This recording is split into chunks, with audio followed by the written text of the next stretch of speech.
that bud. Drop a sign down. You right, ladies and gents, how's it going? I'm off on another one of my motovlogging history English heritage motovlogs, and I'm off to Donnington Castle. I'll talk you through some of the history of the castle when we get to it, but it's quite an imposing building. It's got 2 towers and a big keep. It's in ruins. It was destroyed by the Parliamentarians after it was surrendered by the Royalists. I'll talk a little bit more about that when we get there. This is a proper little nook and cranny type route in. That's what happens when you take a wrong turn in. Right, we have a signpost. We like signposts.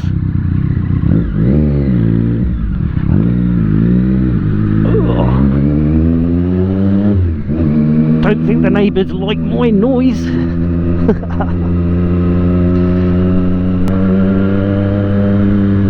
Pigeon! So this is another castle that I've not been to before, so I'm quite looking forward to seeing what it's like. Like I say, it was destroyed by the Parliamentarians after the Civil War, once Charles I realised he was pretty much doomed, and the castle was surrendered to the Parliamentarians. Anyway, I don't know how far up here I'm going to be able to get. Oh, and there's the castle. You don't need to get any further. Ah, fantastics. Cool. Right. Let's go play. That looks mighty impressive. I bet it was quite a thing when it was holed. So Donnington Castle didn't always be a castle. It started off as a mansion house in the late 1200s to 1300s, and then in 1386 Sir Richard Atterbury was granted a licence to turn this thing that was once a mansion house into a castle. So he received a licence to crenellate and fortify, and that was given to him by Richard II. Let's have a butcher there. That's quite some crenulation, isn't it? And definitely fortified. Very impressive entrance. Very impressive.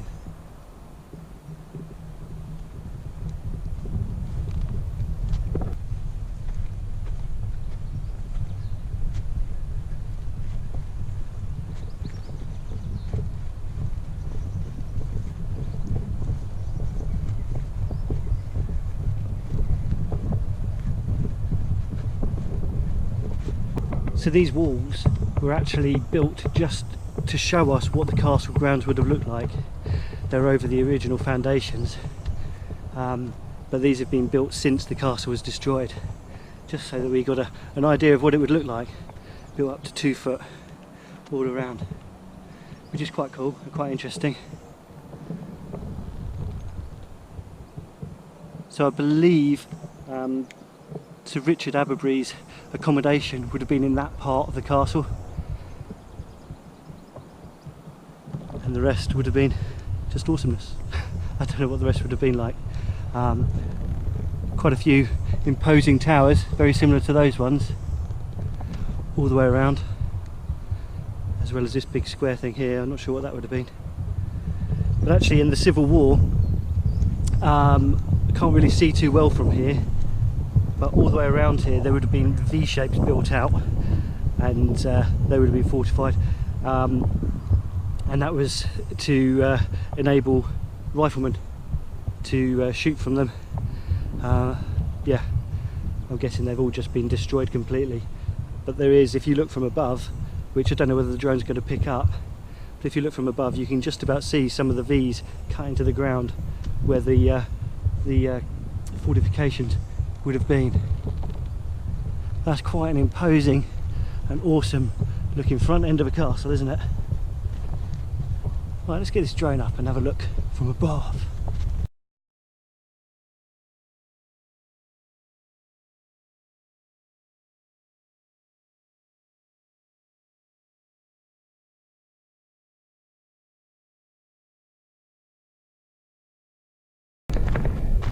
So during the English Civil War, Charles I dispatched Sir John Boys to come and take this castle. He had 200 soldiers and some cavalry, and they got it. The Royalists got the castle, and they kept it for quite a while. So as Charles' chances of winning the war became less and less, Boys went to the king and asked him, can we surrender your castle? And Charles I said yes. I guess they all kind of realised it was all pretty doomed from that point on. The Parliamentarians destroyed the castle in 1646. Yes, 1646, and it's what it is now. It was actually handed over to the state in 1946, I believe. Might be wrong on that. So 300 years after the Parliamentarians took it, which is quite cool. Yeah, what an awesome castle. Well, that's Castle Donnington dispatched for a second time in its life, this time by me. My word, I am one roasting cookie. I recently bought myself some new underwear thinking, I know it would be nice to have some cooler pants for the summer. Oh, I made a mistake. They're sticking to my legs and rather uncomfortable and quite grim. Always like to give you that little bit extra information that you possibly never knew you needed to know. It's so topical when we're on a castle visit. Got to keep you in the loop. Let's get these speed humps out of the way.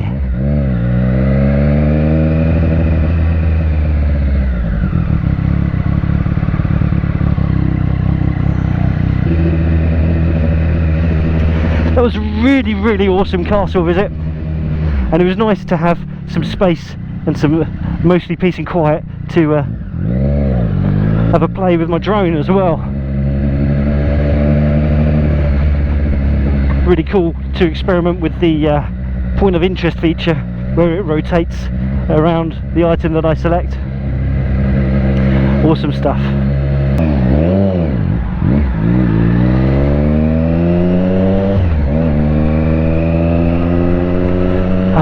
Finally got some breeze on my face. Needed that. Really needed that. But yeah, what a cool castle, and really nice to kind of come to it with a little bit of background history understanding of what the place was all about. Now, I know I'm no historian, and I massively paraphrased, and I had to refer to my notes quite a lot for very little information, because I'm not very good at rehearsing lines or stuff like that. But I really enjoyed that, and I hope you found it interesting too. Oh god, talk about sweaty though. Hopefully we'll get on a road I can stay on in a second.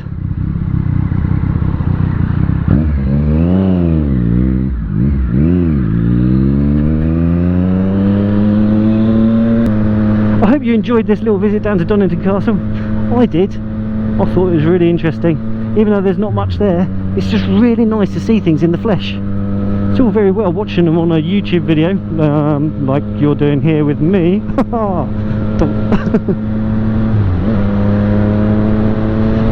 I love going off and seeing these places, and being able to share it with you is pretty cool too. Anyhow, if you haven't already, please click that subscribe button, and if you enjoyed this video, give it a little thumbs up, we like them, and if you didn't, give it a little thumbs down. It's all good, we don't mind. But whatever you do, please drop in a comment, let me know what it was that you liked and what it was that you didn't. Anyhow, you ride safe. Shit. What the fuck?